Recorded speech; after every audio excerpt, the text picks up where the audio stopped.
அமெரிக்காவில் இன்றைக்கி ஒரு வெள்ளிக்கிழமை காலையில் மணி 10 அப்படி வச்சுக்கோங்களேன். வெளியில் வந்திருக்கேன். நீ வெயில்லையா வாக்கிங் போகிறீங்க அப்படின்னு கேட்டால், வெயில் இருக்குது, அதோட கூட ஒரு நல்ல சில்லுன்னு காற்று. இந்த காற்றுக்கு இந்த வெயில் இதமாக தான் இருக்குது. இன்றைக்கி வெள்ளிக்கிழமை எல்லாருமே வந்து இந்த thank got it is Friday DGI restaurant பார்த்துருப்பீங்க. அந்த மாதிரி அப்பாடா இன்றைக்கி வெள்ளிக்கிழமை அப்படிங்கிற ஒரு மூடில் இருப்பாங்க. ஏன்னா நாளைக்கு சனி ஞாயிறு வீக்கெண்டுன்றது ரொம்ப சந்தோஷம் ஒரு பக்கம். இன்னொரு பக்கம் இவ்வளோ வேலைகள் இருக்கும். அவரவர்கள் வயசுக்கு தகுந்த மாதிரி, குடும்ப சூழலுக்கு தகுந்த மாதிரி. அண்டு வீக்கெண்டில் தான் அத்தனையும். சின்ன குழந்தைகள் இருக்கிறவங்க, வயசில் சின்ன கப்பல் அப்படின்னா வீக்கெண்டில் நிறையா சமைச்சு எடுத்து வச்சுப்பாங்க. வாரம் பூரா ஓடணும் இல்லையா அவங்க. அதுவும் வெளியில் போய் இப்போல்லாம் ஒர்க் ஃப்ரம் ஹோமெல்லாம் ரொம்ப குறைஞ்சி போச்சு. நிறையா கேள்விப்பட்டிருப்பீங்க இங்கே இருக்கிற நிலைமையெல்லாம் பற்றி.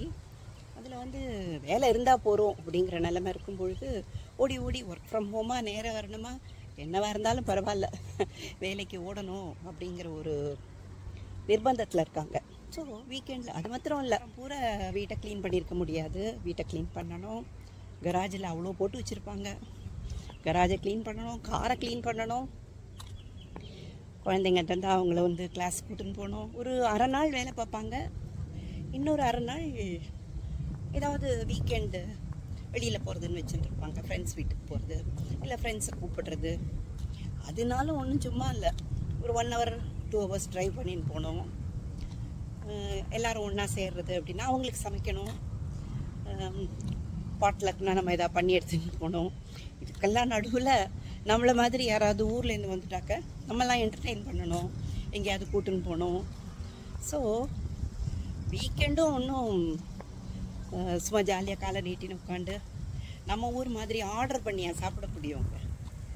ஸோ இந்த அரியர்ஸ் ஒர்க்குன்னு சொல்லுவோமே, அந்த மாதிரி அவ்வளோ வேலைகளும் இருக்கும் வீக்கெண்டில். உங்களுக்கு கொஞ்சம் ஸ்ட்ரெச் பண்ணிக்க முடியும், வெளியில் போக வேண்டாம், ஆஃபீஸ்க்கு போக வேண்டாம், அந்த ப்ரெஷர் இருக்காது. அமெரிக்கான்னு இல்லை, வெளிநாட்டில் இருக்கிற எல்லா நம்ம குழந்தைகளோட வாழ்க்கை முறை எல்லாமே இப்படி தான். இதில் நாம் வந்தோம் அப்படின்னா நாம் எந்த அளவுக்கு அவங்களுக்கு ஹெல்ப்ஃபுல்லாக இருக்க முடியும், சப்போர்ட்டாக இருக்க முடியும், சந்தோஷத்தை கொடுக்க முடியும் அப்படிங்கிறத தான் நாம் பார்க்கணும். மறுபடியும் அடுத்த வீடியோவில் சந்திக்கிறேன். பாய்.